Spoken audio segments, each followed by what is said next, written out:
So Pop left the game early on LeBron's birthday. LeBron's got 17, Lakers up 10, James. Yeah, unusual. Pop getting thrown out of the game. He thought 2 calls there didn't go his way, but Lakers are doing what they have to do. I mean, they're up 10. LeBron's playing amazing.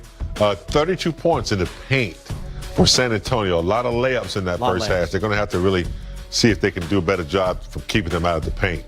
Yeah, it's crucial for them to protect that basket and get those guys off the board. Because that's what San Antonio does. They like to crash the board because they know this day and age they shoot a lot of outside shots. So they got to be better on those boards. Jack in the Box halftime report starts right after this.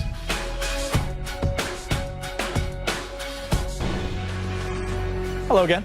James Worthy, Robert Ory. I'm Chris McGee. Jack in the Box halftime report. First road trip of the year. Let's get you out to San Antonio. First half highlights. LeBron James celebrating his 36th birthday on the Riverwalk for showdown against the Spurs. Happy birthday, King. Dennis Schroeder finds a cutting LBJ. 11-0 Lakers run. Midway through the first, LeBron slams it in transition. Foul was called on the ground, so the basket would not count, but we still like the highlight. Big game, James. The extra pass leads to Wes Matthews' first three-pointer of the season. Yeah, nice to see him get going. He hit his second one, too. He's a nice three-point shooter. There's his second one. Little step back, good spacing, good ball movement. Second quarter, Murray gets the layup for the Spurs, but Rob, the Lakers are right down here in transition. LeBron's going to go all the way for layup. You can't celebrate on the score. You got to get back, especially you got LeBron James. You can go down the floor so fast and score with ease. Rob, what happened here? Right here, it was a little, I got you. You know, you block some shots, but you can't get up high enough to block this one. Pop's not happy. When is he Pop ever here? is going to get ejected, by the way. Getting word that malls are still open in San Antonio, possibly. Could be getting a birthday present for LeBron. He's not happy. I'll go have some wine. We know Pop loves his wine. Loves his wine. And his gnocchi. He loves his gnocchi. Going to have a nice bottle of wine for LeBron? Possibly. Maybe not. Weird play. AD the tip to Gasol. Gasol the tip in and the foul and one. Watch this again, James. Yeah, never give up on the play. I mean, he knew there wasn't a lot of time, felt the contact, and just threw it up, took a chance. For sure, John Ireland said on the radio broadcast. Weird game. Weird play. All right, there we are. 63-53. LeBron with 17, AD with 12, Schroeder with 11. Lakers shooting 53%.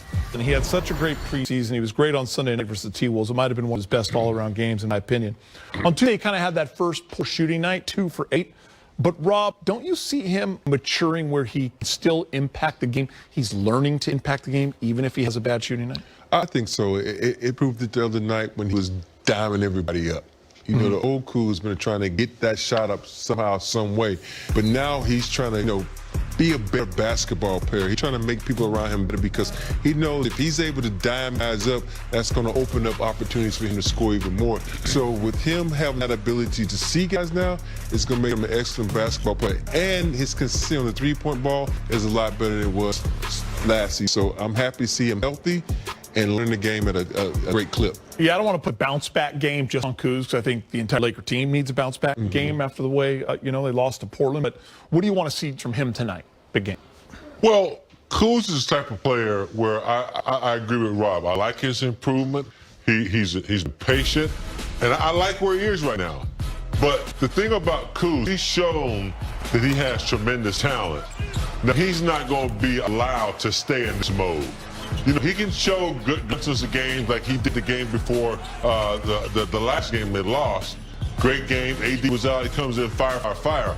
But, he's not going to be allowed to stay in that mode. He's going to have to take a big breakthrough and become, really consistent night in and night out, which he has been. He's been really good defense. He's picking up on other aspects of the game. So he's doing exactly what he's supposed to be doing because there's a lot of expectations out of him, especially after signing a contract. All right, guys. Tip-off minutes away here on Spectrum Sportsnet. KCP had it going the other night, 14 points, making 4 of his 5 triples. Kid here, take your shot. It's next. Well, let's bring in the insider, Michael Bresnahan. He's at home working virtually. Brez, kind of weigh in here on Pop and LeBron's relationship. They, of course, had some epic battles in the finals. Yeah, no doubt about it. Not only did Popovich coach against LeBron a few times, as you saw on the graphic there, but he coached him for Team USA in a number of Olympics. So he really got to know LeBron behind the scenes and not just as a competitor who he was trying to beat in the finals every few years, seemingly. And I'll tell you what, Greg Popovich, not really a guy who likes to extol compliments on people. When Shaquille O'Neal left the Lakers in 2004, as did Phil Jackson temporarily for only a year, what Popovich said, it was like the breakup of the Soviet Union. So sometimes he kind of tweaks the Lakers, but definitely on their side, on LeBron's side for sure, with a quote like that. And by the way, before you let me go, Geet, a great stat sent me by Noah from Lakers PR. This is the first time the Lakers have played back-to-back games on the road, non-playoffs, since they played the Hawks in 1965. That's not the Atlanta Hawks. That's the St. Louis Hawks. St. Louis Hawks. How about that? St. Louis Hawks. Before either of you guys over here. A long time ago. Long time ago. Brez, we appreciate you, buddy. Good work. What a game, Brez. Don't say it, Rob. Come on, Rob. Rob, I was about to say I was St. on that Louis team. Hawks. Brez coming in with a dime right there. All right, brought to you by your Southern California Toyota dealers. buddy. You're just going to pick a Laker you think is going to impact this game. You're going to tell us how, who, big game. What do you got? Well, after playing almost 38 minutes last night, you expect AD to really put up big numbers. Only 6 of 14 last night. The one thing that really stood out, only 2 attempts at free throw line. Normally when he plays that many minutes, he gets to the line, anywhere from 10, 15 times. So I think he's struggling with the defense. They're sending double teams at him a little bit. He's trying to look for the pass. I think tonight he's not going to be thinking as much. Make you move quicker before the defense can figure out and get back on track. He normally doesn't have back-to-back subpar games, so expect him to be a little aggressive early in the game. Who are you going with, Rob? I'm going Marc Gasol. We had just jumped on the Gasol bandwagon, like, oh, this guy's a good president, but then he come out and he didn't have a good game against Portland. So I'm hoping he has a bounce-back game. We always use that word, bounce back, I guess because of basketball, and bounce the ball and whatnot, but I'm hoping he can be a good passer, a good rebounder, but more importantly, a good defender because they need that tonight. Allie Clifton. You going Trez? I am. I'm going with Beast Mode, who's a little bit quiet the other night against Portland after dominating to start the season. And especially being on the road, you need to utilize that depth, and he can be great at that coming off the bench. What are you looking at, Robert? Is it raining outside? Oh, please. Allie, they picked the birthday boy? It's got to be rain outside. I can't believe nobody picked the birthday all the time for you, Rob. I'm like, she did not pick LeBron on his birthday boy. Dita's favorite part of the show.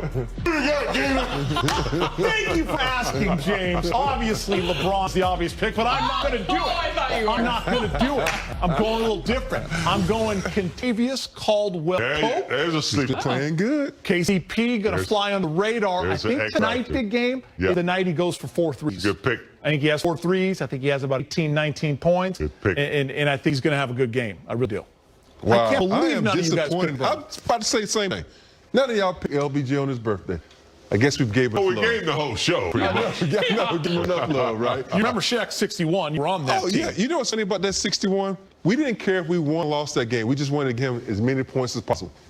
But we won the game. You were playing the Clippers back then. The Clippers Hey, it doesn't matter. and he was mad because they wouldn't give him extra tickets for his family, so he decided to absolutely bury him. And he did with 61 points. I think LeBron go for 4.